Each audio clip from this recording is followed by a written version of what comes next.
We had a special sort of like series, I suppose, that's going to come every time that it's relevant.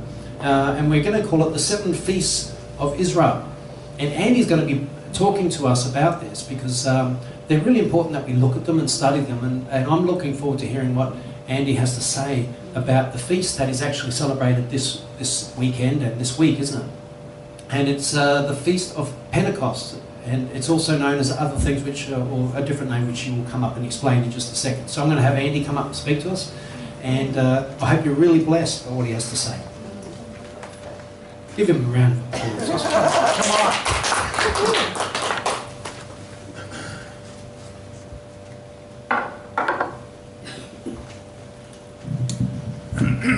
on. The 7 Feasts of the Lord. This weekend it's called, in Hebrew, Shavuot. That's how it's pronounced.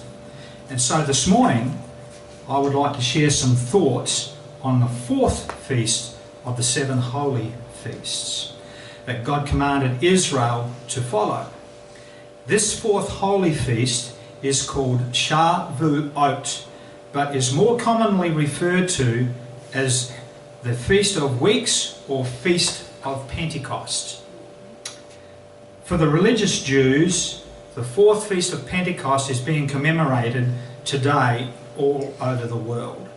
Perhaps one of the most fascinating biblical studies is the historic and prophetic significance of the special feast days of the Lord. While believers are not required to keep these feasts, every believer should be familiar with them, as they not only celebrate an historical event in Israel's past, but are at the same time a prophecy of future events or types. The 7 Feasts of the Lord are arranged in Leviticus into 2 groups. The first 4 came at the beginning of the biblical Jewish year, while the last 3 came at the end of the year. This, it seems, is God's method in revealing future events. Between these 2 groups, there was a period of several months, and there were no feasts or holy convocations. The feasts of Passover and unleavened bread point to Christ's death and burial, first fruits to his resurrection, and the Feast of Pentecost 50 days later to his church. And Pentecost in Greek means 50. God specifically told the Israelites that they were to count 7 Sabbaths from the first fruits, which adds up to 49 days. Then on the day after the Sabbath, which was the 50th day, that is today, they were to bring to the temple 2 loaves of bread to be made with fine flour and baked with leaven.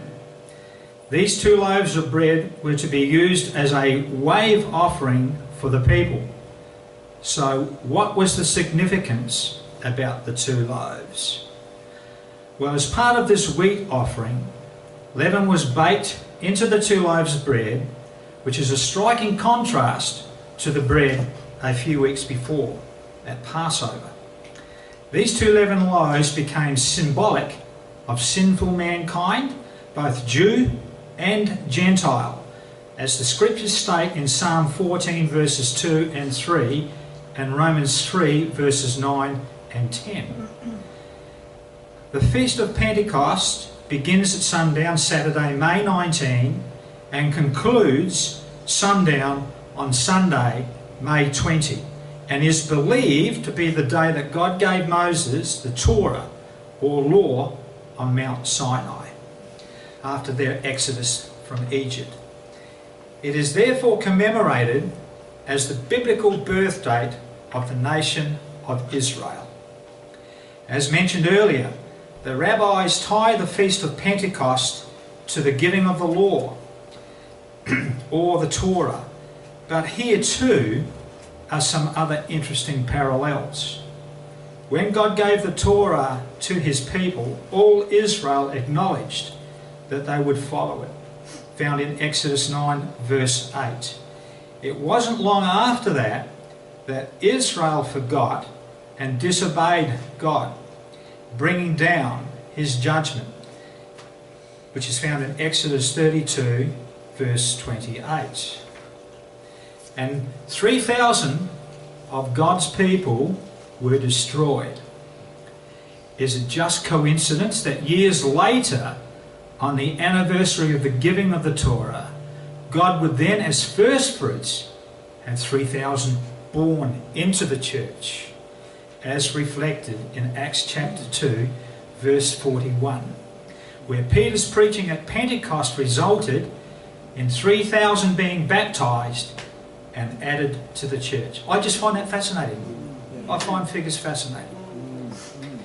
It also points to the fulfillment of Ezekiel 36 verse 27, whereby his Spirit on the feast day of Pentecost would write his Torah on the hearts of his people.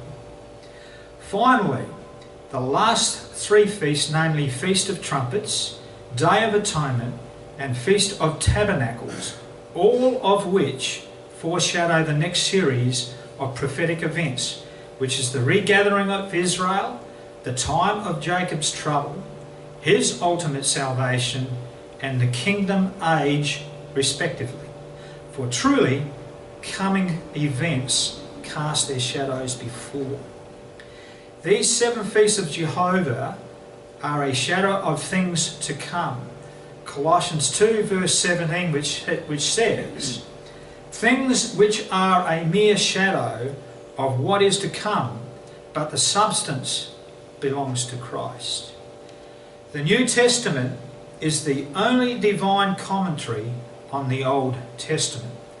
As it is often quoted, the new is the old contained, and the old is the new explained. The next feast on the Hebrew calendar is Feast of Trumpets, or Rosh Hashanah, which is sundown September 10 to sundown September 11. But I will share more on that feast as we approach that time. So I hope this has been helpful in bringing some understanding to these holy feasts. Very good, Andy.